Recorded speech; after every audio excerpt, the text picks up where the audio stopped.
O recém-empossado presidente do Paraguai, Santiago Penha, pretende retomar com o presidente brasileiro, Luiz Inácio Lula da Silva, as negociações para que sejam devolvidos a seu país centenas de troféus que o Brasil detém ainda do tempo da guerra que dividiu esses dois países.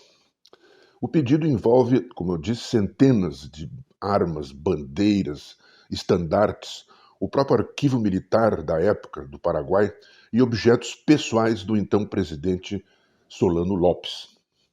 No passado, já houve a devolução de alguns objetos, tanto por parte do governo brasileiro quanto por parte do Uruguai e da Argentina, países que também participaram da guerra contra o Paraguai, que foi devastado por ela. A peça mais importante do pedido, agora, está sendo reencaminhado agora, é um canhão chamado de El Cristiano, que hoje está no pátio do Museu Histórico Nacional, no Rio de Janeiro. Ele tem este nome porque foi confeccionado com o bronze derretido dos sinos das antigas missões jesuíticas no Paraguai. Esse tipo de devolução de objetos tomados por países, no mais das vezes conquistadores, de países, no mais das vezes conquistados, vem se tornando cada vez mais comum, sobretudo aqui na Europa.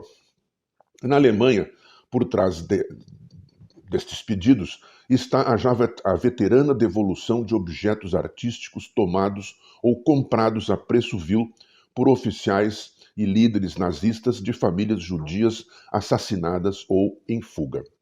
Recentemente, foram assinados protocolos de devolução de objetos daquele tipo por parte da Alemanha e da França à Nigéria e também à República dos Camarões, na África. A Alemanha se prepara para devolver ao Brasil um fóssil de dinossauro contrabandeado do Ceará. O mesmo o vai fazer a França, devolvendo 611 objetos indígenas levados ilegalmente do Brasil. Nem sempre essas devoluções são tranquilas. Há quem alegue que os países do antigo Terceiro Mundo não têm condição de salvaguardar esses objetos. Outros alegam que muitos deles foram comprados legítima e legalmente.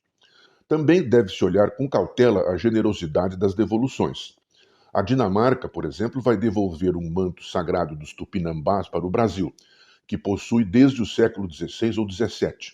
Ótimo, mas é um dos 5 que possui.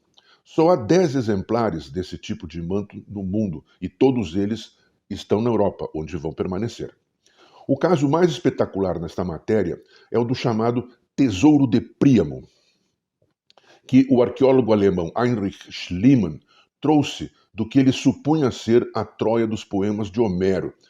Trouxe para Berlim, ao final do século XIX.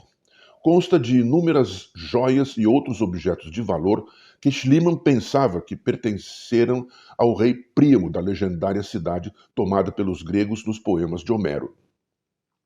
Críticos de Schliemann dizem que ele, usando pás e escavadeiras, onde hoje os arqueólogos usam colherzinhas de chá e escovas de dente, mais destruiu do que achou.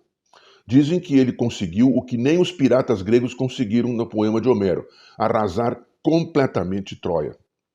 Acontece que aqueles eram os métodos usados pela arqueologia do tempo, não apenas por Schliemann. Interessava conseguir o máximo num mínimo de tempo e de gastos.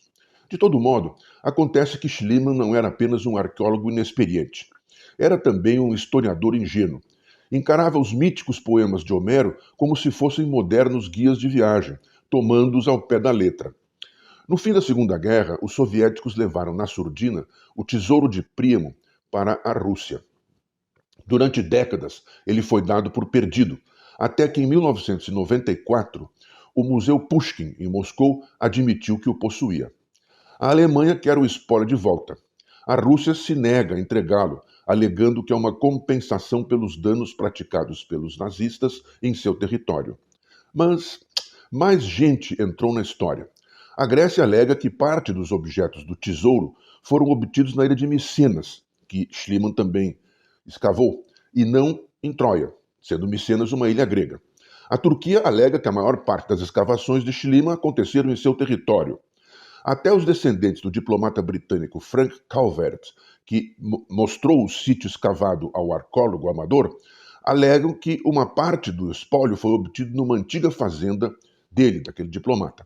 Segundo a lenda, a Guerra de Troia durou 10 anos. A controvérsia jurídica atual em torno do tesouro pode durar décadas ou até centenas de anos.